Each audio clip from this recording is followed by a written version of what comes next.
Welcome to Hot to Trot. This is not your normal horse racing podcast. My name's Ashley Eisenbiel. And I'm Donna Locke, and we're your hosts for Hot to Trot.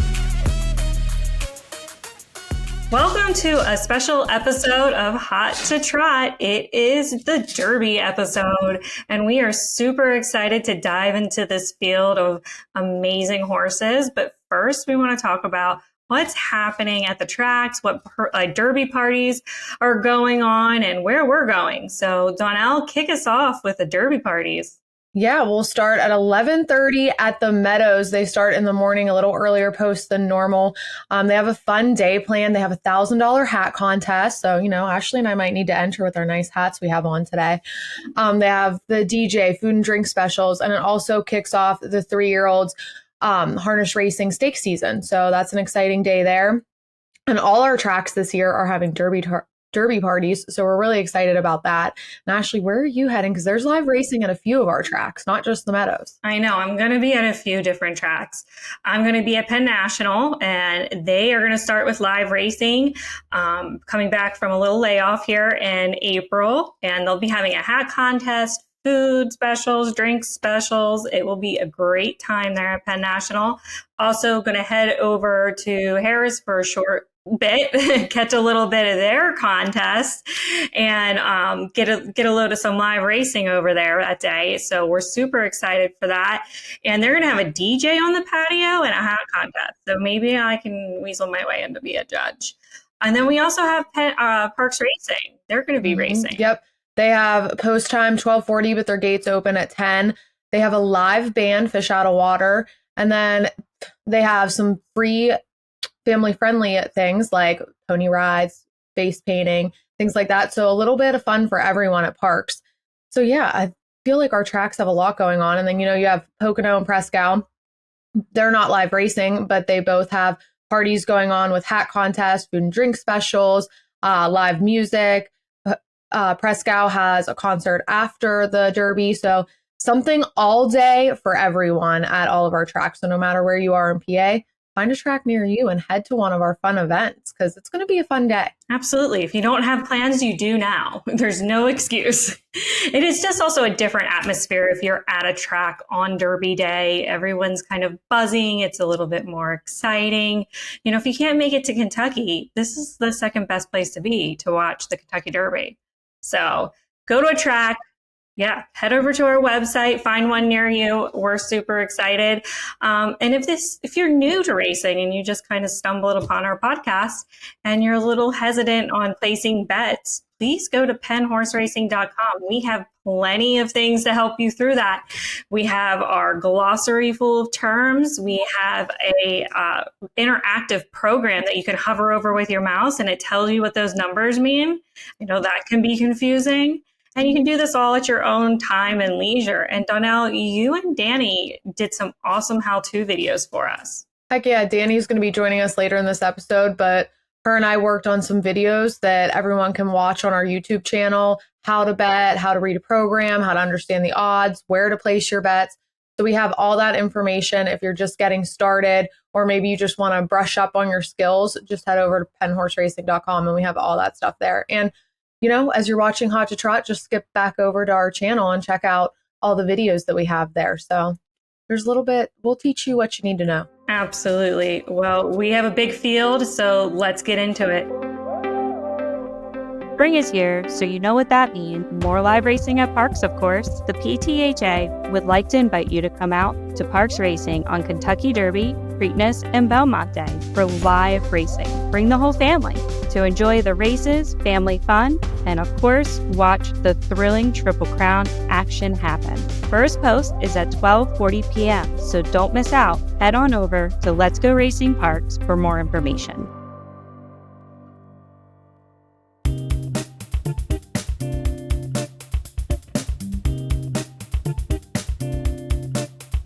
Well, thank you, Dani, so much for coming to Hot to Trot. We have the perfect trifecta of Pennsylvania racing right here, ready to talk Derby horses. So excited to have you.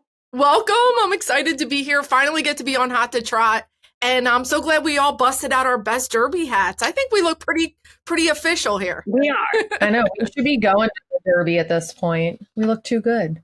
I've been. It's awesome. It should everybody should get there once in their life on their bucket list. I was lucky enough to be taken by Dick Girardi a whole week, start to finish. He showed me everything, all the inside ropes. I got to meet everybody and really get the VIP treatment. And I'll never forget that trip with Dick. Oh, That's amazing. I'm jealous. all righty. Donnell, you're kicking us off with our first horse. I know. Let's get right into the Derby field. We'll start with post 1, Dornoch. This horse, his last start was April 6th, where he was 4th at the Toyota Bluegrass Stakes. He didn't really show much of a closing rally, but his start before that was March 2nd, where he won the Coolmore Fountain of Youth Stakes. This horse has the pedigree, being a full brother to Mage, last year's Kentucky Derby winner, but post position 1, I don't know. I would probably put him on my ticket maybe still.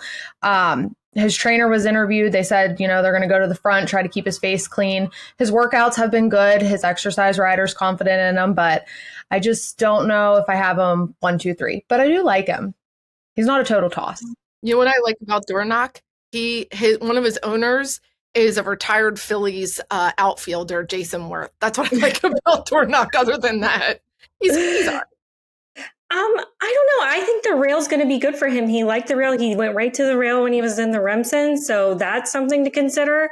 It is a different beast being on the rail, though, in the Kentucky Derby. So if he can get in front and he has a good, clean break, he might be a contender. I'm not going to throw him out. I would consider him. I'm going to throw him out just on post position alone. Yeah, the 1 post position's hard. I feel like the draw this year was interesting because we're going to go to number 2, Sierra Leone. This horse is one of the favorites in the race. He's been great. Tyler and him are such a good pair, I think. He's won his starts this year. April 6th, he won the Toyota Bluegrass Stakes. And then February 17th, he won the Risen Star Stakes.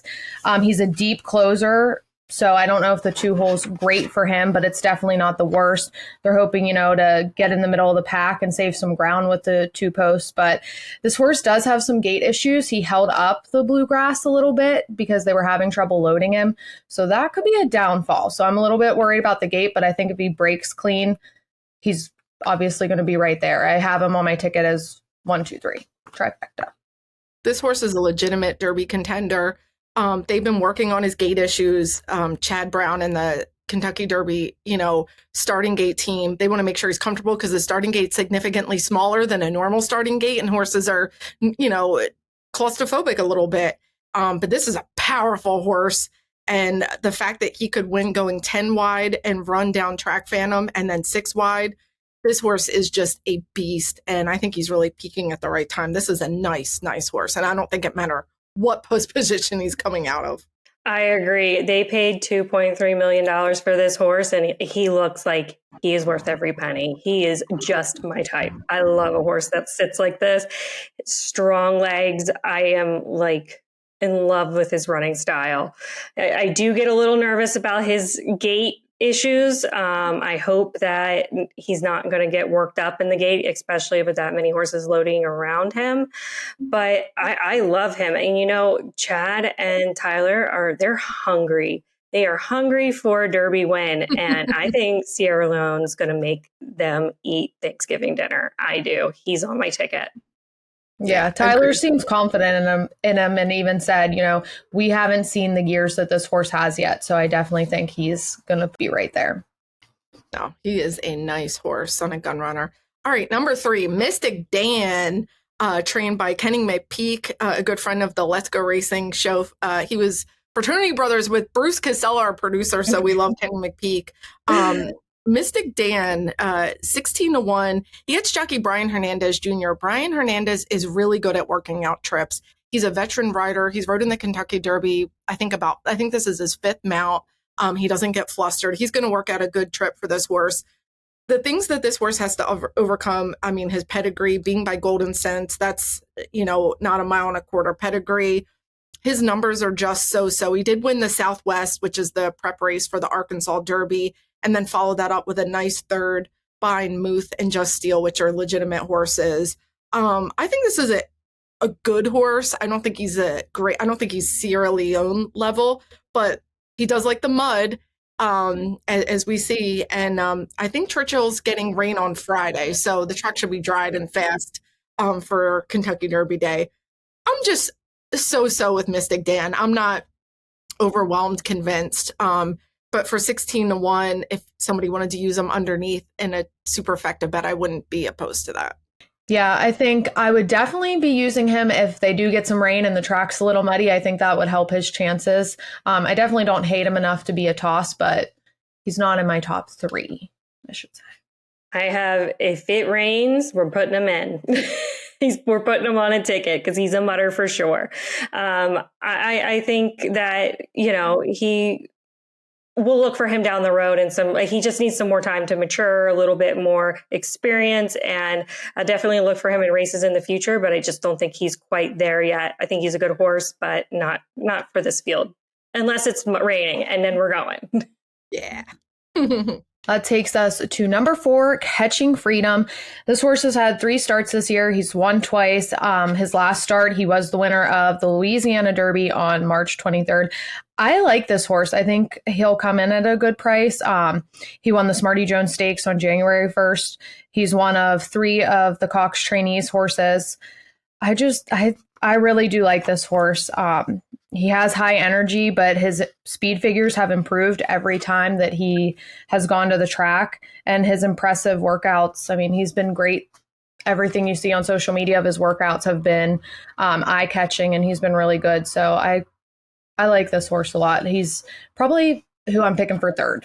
Yeah, I mean, he gets Flavian Pratt, who's one of the top jockeys in the country. His breeding proves that he can get that 1.25 mile distance, being by Constitution, and then Pioneer the Nile on the bottom.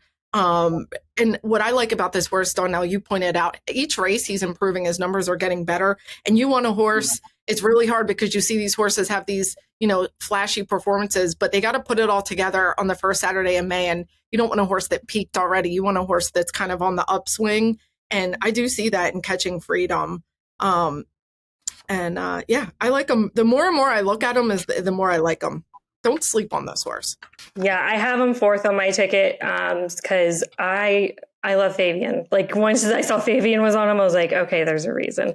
And like Donnell said, his speed numbers are improving over time. So I definitely think he can go the distance for the 10 furlongs, and I don't count him out.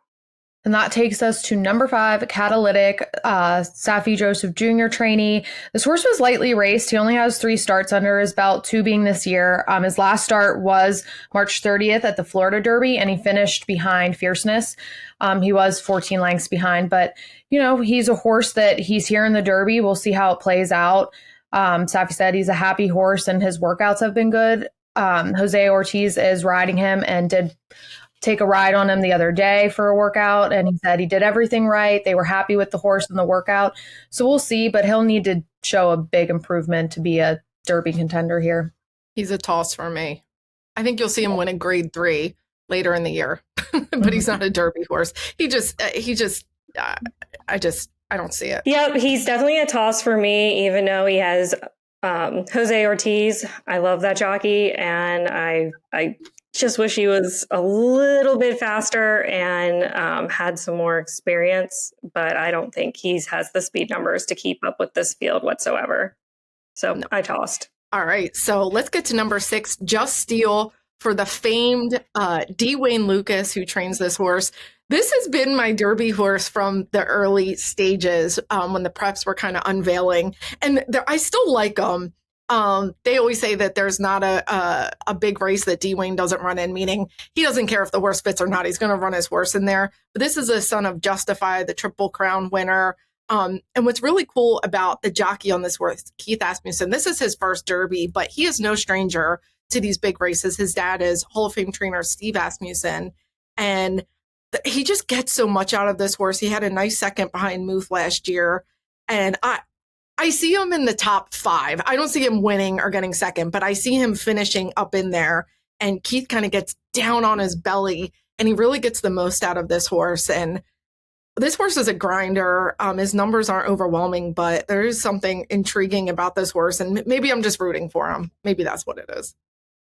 I wrote a lot about him. So I put in there that I like, he's a stalker. He's definitely going to be analyzing the horses in front of him, looking for the spot, which is perfect for the Derby. You need to have that.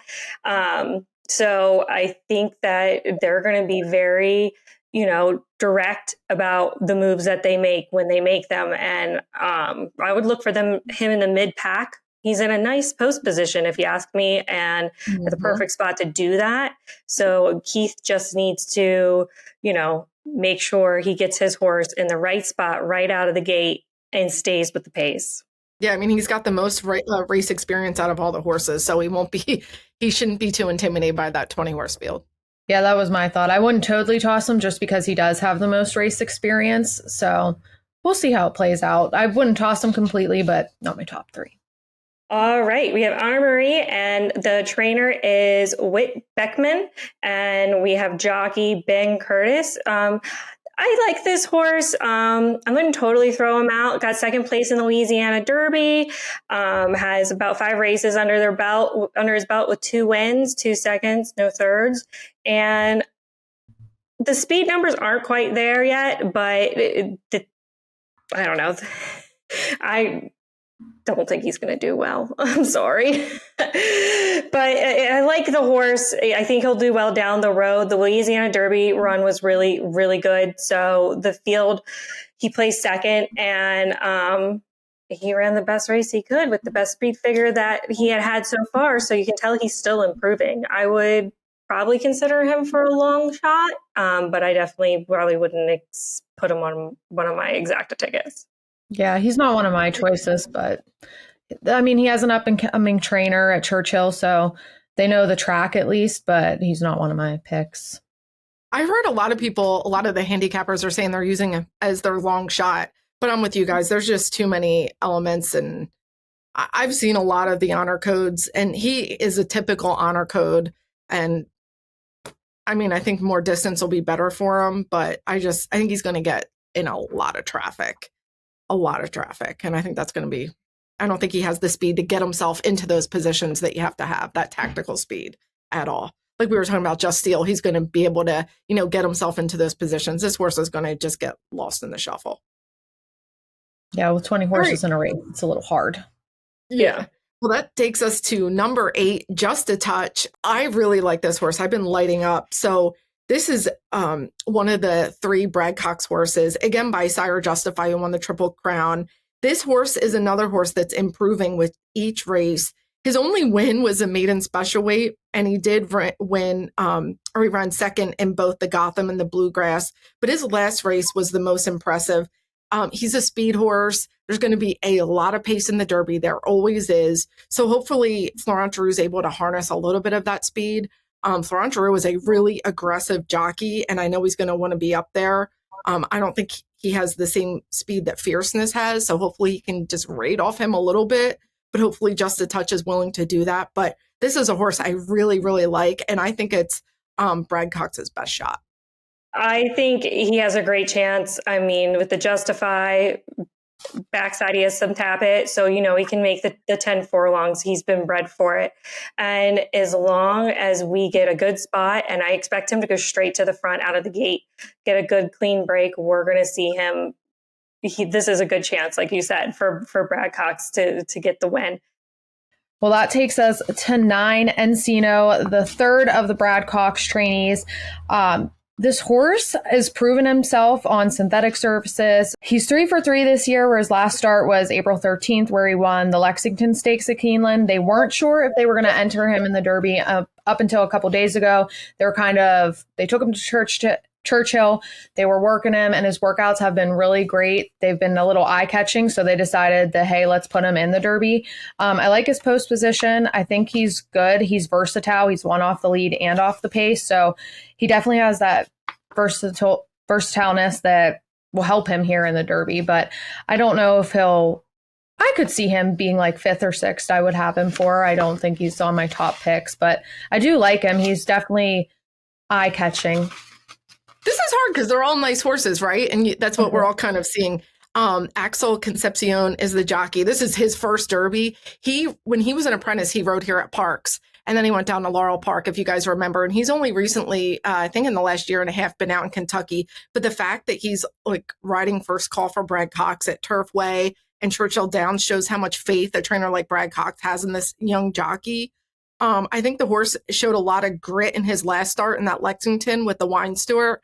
I don't think he's not my top 4 or 5, but I don't think he's going to embarrass himself. But I think he's just going to be mid-pack. But the horse is really cool, and I think it's a really cool opportunity for the young jockey. Agreed. I had him on a toss. I think you're right. He doesn't embarrass himself. He's not going to be at the end, but he's going to be mid-pack. I just think he kind of gets lost in the shuffle when that dreaded first turn comes. So, all right. Next, we have our first Japan horse, T.O. Password. This horse is trained by... Take a stab at it. Sasaki Takanaki. Apologize for the stumble there. This is one of the contenders that reached his Kentucky Derby points out of Japan. So we're excited. Japan has been really on this. They're pushing for a Derby win. They are hungry for it. They want to have one of their horses come over to the States. And I don't think this horse is going to make it, but he's a good horse. And out of 2 races, he has 2 wins, 2 firsts. So I'll take that. He's a young horse, not a lot of experience, also makes me nervous with the travel. So, but another fun fact is they brought his stallmate over with him. So he has his best bud to work out with. And I think that's been very calming. And I think that was probably a really smart thing to do because they have to travel so far. A little comforting for the horse, but he tends to run right to the front. And I just don't think he has the speed. I think it's a really big ask out of this field of horses for him to be a placement or show in this race. Yeah, I mean, such a question mark. We don't really know what he was running against in those Japanese races over there. I think we all know Japan is knocking on the door for one of these big Triple Crown race wins, but it's not with this horse. It's going to be with the next one we're going to talk about. I know. Yeah, he's tossed for me. Right. Next one, Forever Young, another Japan horse. And I think this is me and Donnell's favorite. We really like this horse. I think he has the speed. He has a couple quirks. He doesn't like the kickback. He doesn't like the dirt in his face.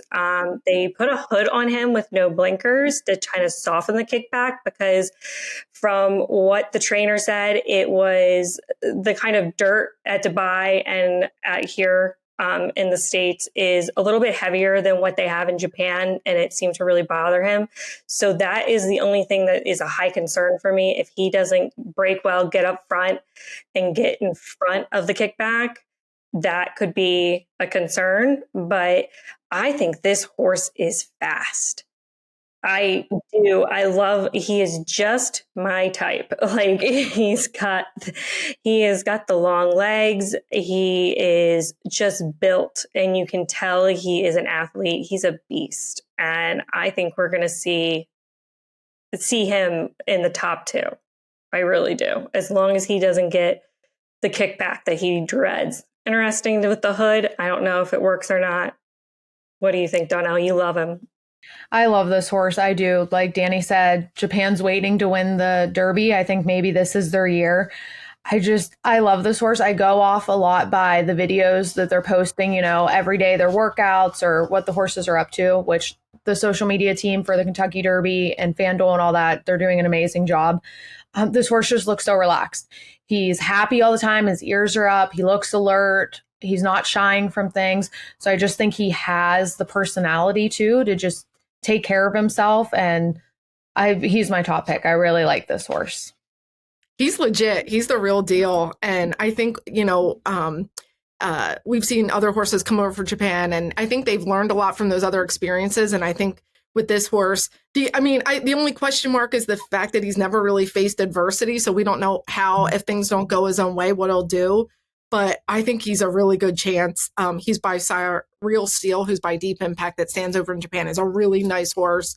And I think this horse not only has the speed, but he has the stamina. And the way Japan trains is so different than what we do here in the States. And it's really cool. And they put a lot of stamina. They put a lot of miles under their horse, and do a lot of really cool things like uphill, downhill, that I wish we had more of here in the States. But I think this horse is their best contender that they've ever come over with. And it should be interesting. That takes us to 12, Track Phantom. All right, Track Phantom.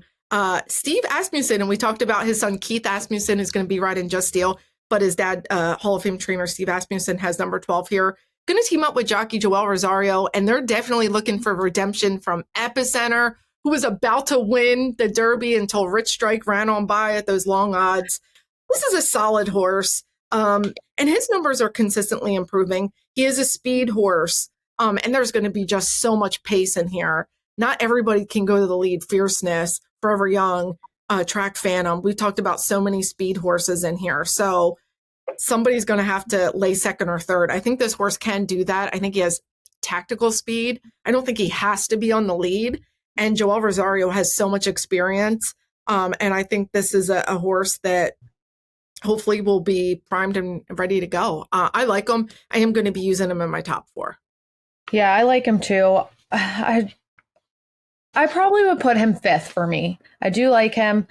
I think he has the potential. I don't think he can win the race, but I think he definitely has potential to be up there in the race and get a chunk of it. I like him. You saw him set the pace in the Rising Star, and he finished second. So I think he's definitely going to be up there. I don't have him on my ticket, so I just don't have a good feeling for it. But good post position, though. He will be wearing blinkers for the first time, so that's something else to consider. He's on my maybe list. Now he can be on the maybe. He's on the area. Yeah, I don't think he's going to win either, but I think he'll be better than he'll be in the top 10. I think. Yeah. Sure. Yeah. Maybe not 4th. Maybe I was a little excited saying that, but yeah, he'll be in the top 6. There we go. I moved him up. All right. We're going to jump to post 13, West Saratoga.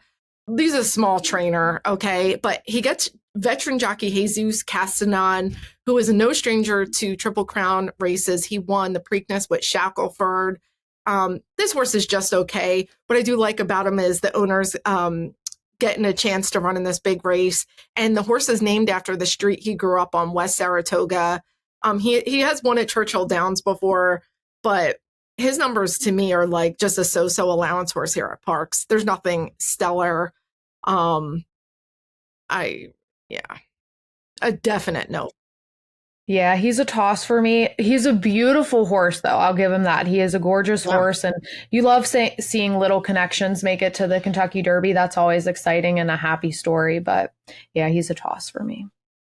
But if it rains, like we talked about with Mystic Dan, use this horse if it rains, because he's by Exaggerator, who won that Preakness in the total slop. It would have to be a total slop fest for him to win, but that I could see. But otherwise, no.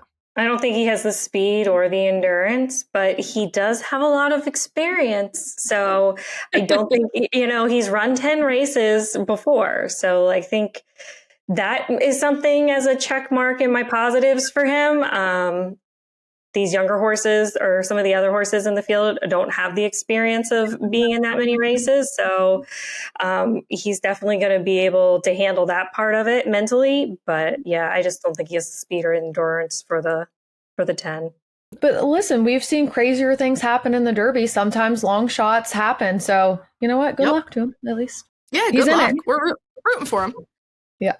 That takes us to number 14, Endlessly. This horse is a proven on turf, but his dirt workouts have been impressive. He's 2 for 2 in 2024. His last start was the Jeff Ruby Stakes on March 23rd, and he won by 4 lengths.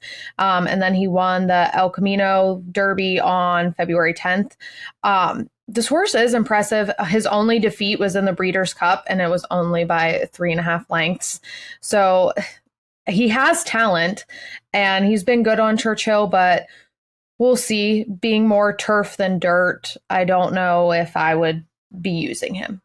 Yeah. So I'm a huge Michael McCarthy fan. That's the trainer of this horse. This is a turf horse and a synthetic. That's the prep races you've seen he's won on. His dirt workouts, he's working against horses that are just average and they're beating him.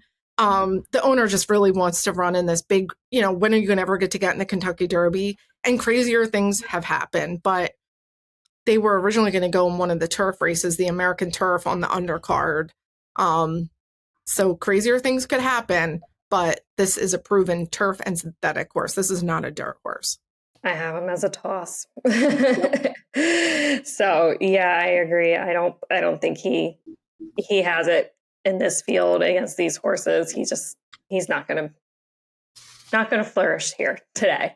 But hey, on his track, on his ground. He's going to do amazing in the future in other races. Keep an eye on him for those when he hits that turf. On another surface. Yes. Not on the dirt. Yeah. All right. That brings us to domestic product on post position 15 for Chad Brown and Irad Ortiz. I really like this horse, actually. He's definitely going to go if doing a super. So I have him on that. He was the first place winner of the Tampa Bay Derby. He has a record of 5 races, 2 won, 1 second, and 0 thirds. So I think that he's a good horse. I don't know. I wouldn't throw him out. He looks really good. He's just my type, as I say. I love them long, big boys, and he is a big boy, and he's got a nice running style that I like. My question is, does he have it for the 10 furlongs? I don't know if he does. And yeah, I like him a lot. I think he's going to be mid-pack. I don't think he's going to be in the top 4. We might get 5 or 6 though. Yeah, he's not bad. His connections are impressive, and they know what it takes for a Derby contender. So I wouldn't completely toss him out, but he's not one of my top. I'm going to toss him out. And it's so sad because I have a practical joke. I love practical jokes. I think they do a little better shorter. And I think Klarovich Stables, the owners, they spend so much money. Chad Brown's their number 1 trainer. They want to be in these big races. And I mean, I just don't think this. I think you'll see him shortened up to a mile, probably, a little bit later in the year, and he'll win grade 2s or grade 3s, but he's not going to win the Kentucky Derby. They're really immature 2 practical jokes. They don't get better until they're like 4, 5, 6. And I think he just was winning average. You could see how spotty his form is too. 5th, 1st, 7th, 2nd, 1st. Like he's just kind of all over the place, and Hades beat him, and Hades is not doing good right now. It's just total no for me. I see him 12th, 13th. I just like his body style. They're handsome. They're tall, dark, and handsome. They have really long. They all look the same. And it was funny because Klarovich Stables had owned mine too, and they all have that, like the money names. Like mine's Financial Strength, but they all have like, because he's in the stock market and he does marketing. Anyway, he's a money guy. But yeah, they all kind of have the same formula. But I know Chad's looking for his Derby, but I think it's with Sierra Leone. It's not going to be with domestic product. All right, taking us to post position 16, Grand Mo the First, sired by Uncle Mo. That's one of my favorite sires. I do love Uncle Mo's. And trainer Victor Barbosa Jr. So Grand Mo the First finished 3rd in the Florida Derby. So didn't really get there for the win in the money.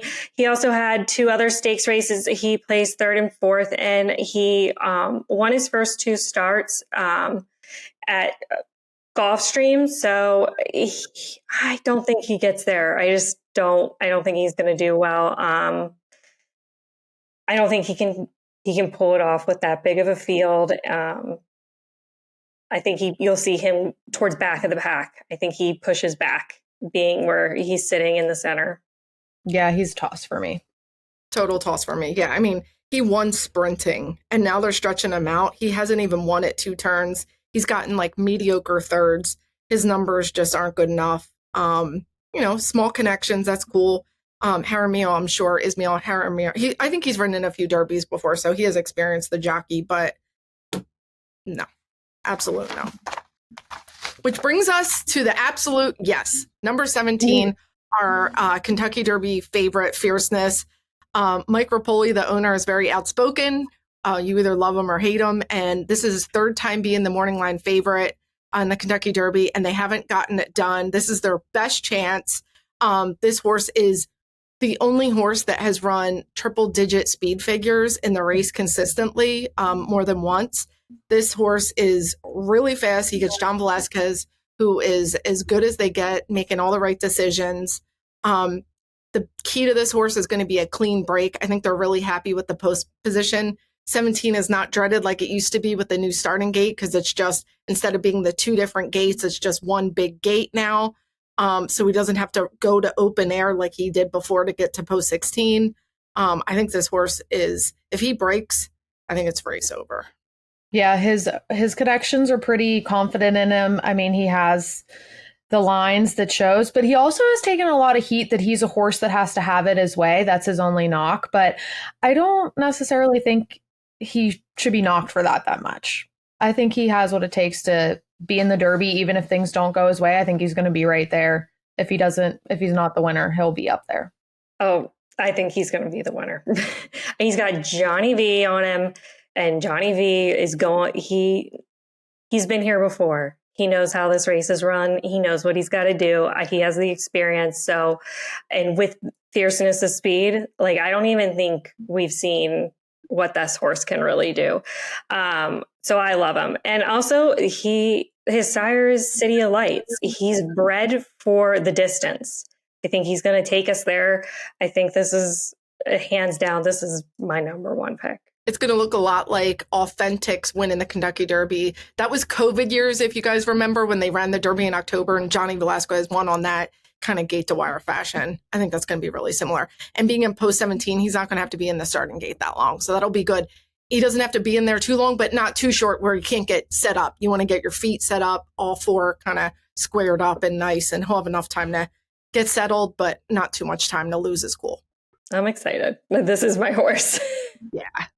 We're going to go right to post 18. This is a California trainer going to get his first start in the Kentucky Derby. Trainer Phil D'Amato. He's a huge turf trainer out in California, but he has good dirt horses, as he proves to be here with Stronghold.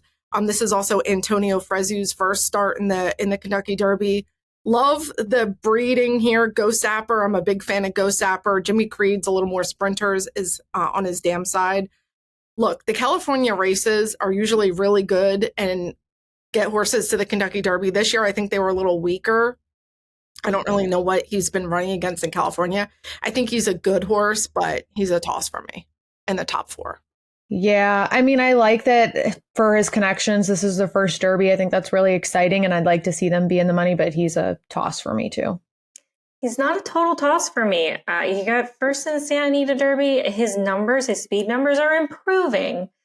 I'm going to put him on a try or a super, but I'm not, he's not in my top picks, but I'm not going to totally discard him. I think he is steadily improving. He's got a great team behind him. And I think people might be surprised, and you might consider him for a try or an exacta. That's what I'm predicting. Cool. Next up, we have in hole 19, Resilience for trainer Bill Mott. And this is I love this. I love a lot of horses. I love this horse. I love Beaumont. He is a great trainer. He's been doing this a long time. He is a classy. He has trained so many champions. So we do have a jockey change from Johnny V on the last ride. So that be something we might want to think about. But this horse can go 10 furlongs. We know that. He's bred for it. He keeps on hitting the board higher and higher. I think he's only going to get better. He did have blinkers on when he finished first in the Wood Memorial. So I think that helped a lot. If we see blinkers on, and I think we will again. I like this horse. I like this horse a lot, especially for a long shot. So I'm putting him on my exacta. Yeah, I don't mind him. He definitely was impressive in the Wood Memorial, I thought. So we'll see how it plays out. He's not my top three, but I could see him being up there and getting in. I feel like I keep saying that for a lot of them, though. So not everyone could be in the money, but he's not a complete toss. But he's not my champion either. Yeah, so Junior Alvarado is first call rider for Bill Mott. They were the same team with that Cody's Wish, that beautiful story we all followed. I like the horses improving, but the races, the Wood was very weak. It was the weakest of the prep races. Um, I see him in the top 10. We'll just say that. But like you said, Bill Mott is a Hall of Famer. He knows how to get them in these ready for these big races. I don't think the distance is going to be an issue. He's just average. Like, he doesn't pop off the paper to me, you know? We'll see. Yeah. I could be wrong, and I probably am. I like that he's improving. He is. It's like a puzzle, right? So you kind of have to look at the race like a puzzle, and then, where you think they're going to be, and then, but you don't know what they're going to, what traffic they're going to overcome. And this horse, he looks like he has tactical speed, which is good. He kind of is like a mid-pack horse, which is good. So he's not going to have to come from the way back, like some of the other ones, like Mystic Dan and Sierra Leone are going to have to, but Sierra Leone's a beast. He could go 10 wide. It doesn't matter. But I just don't know, what this horse, he's kind of unknown because the races that, he did good in, they were against horses that aren't even really that competitive. So I think he's just average. All right. We're in our last post position. Number 20, Society Man. Society Man. So post 20, this is the last horse going in the starting gate for the Kentucky Derby. The second of the Danny Gargan's horse, Door Knock. So he got post 1 and post 20. That's kind of mean. Ooh. But Door Knock gets the international star Frankie Dettori. You guys know him with his flying dismount. So he gets all the experience there with that incredible jockey that's won big races all around the world. The numbers are just average on this horse. He does work out with Door Knock. They're stable mates. Good breeding. He's by Good Magic, but I think that's really about it. I just don't think that he has the numbers to keep on, unless, there's something I'm totally missing here, but I think he's going to be out in post 20, and I think he's going to get a lot of traffic.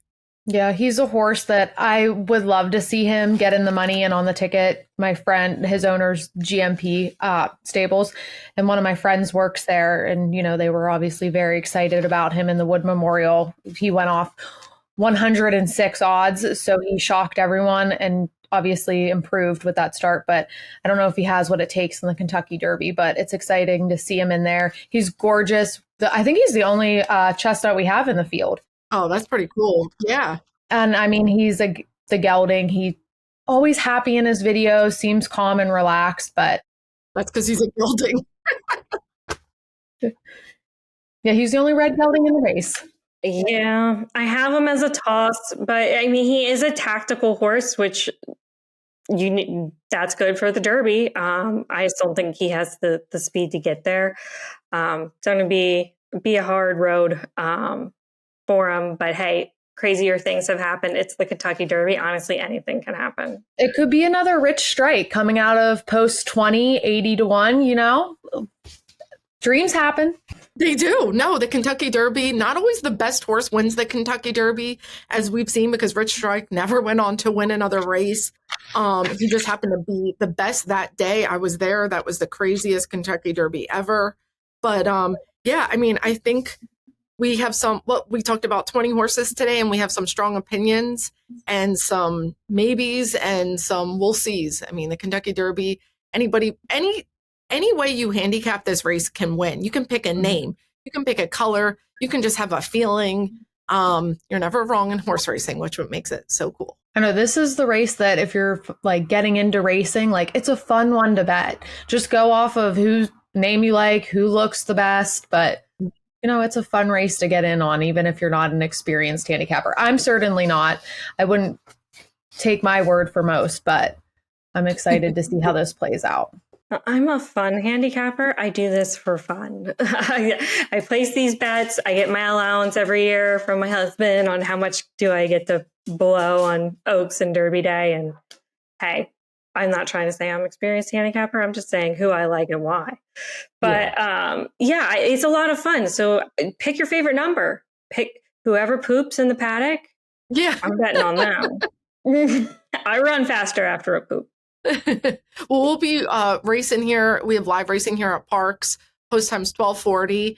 And then it's really fun to watch the Kentucky Derby on the big screen. So that'll be pretty cool. They'll have family fun in the picnic area. So it's going to be a fun day no matter what. And hopefully we're all winners. Yeah. Winners in our own way. It's a winner just going out to the track for the day. We're winners just because we have these awesome hats. Winning. Who isn't winning? Do we want to share our top picks for the Oaks on Friday? The Kentucky Oaks. It's going to be race 11 on Friday. 3-year-old fillies going a mile and an eighth for $1.5 million. And I'm going to go with the Hall of Famer Bill Mott here. Just FYI, I've loved her for a long time. She had a nice race back off the layoff, a nice second. And Junior Alvarado in her post 13. She's by sire Justify, who has a couple of starters in the Kentucky Derby that we talked about. I just think she's the real deal.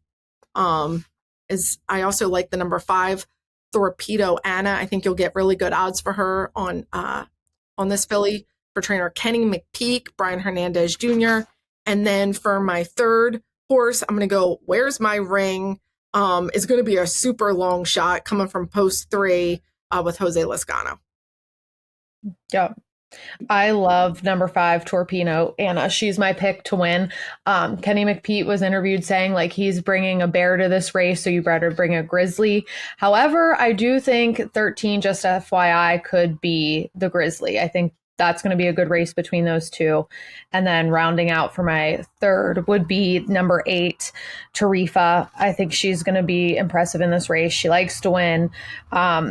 She's had 3 starts this year and has been 3 for 3. She's obviously going to go off at short odds that you're not going to really make much money on her if she does win, but she's my number 3. My first pick is going to be 13, Just FYI. I love that horse a lot. Definitely has the speed. Bill Mott, again, class. He is here to bring the winners. He's got, that experience underneath his belt, and I definitely like that horse to win. My second is Torpedo Anna, and I just think that's going to be a horse that's going to be a nice payout, a little round out of my ticket. I definitely think they'll be in the money. I probably will box this because I'm not super positive, but I think she lands either second or third, and she's a stalker, so that's why I really have high hopes for that horse. And lastly, I'm going to go with Ways and Means. Yeah, by Practical Joke, that Klarovich stable and Chad Brown connections. Yeah, I mean, she's been just running off in the morning.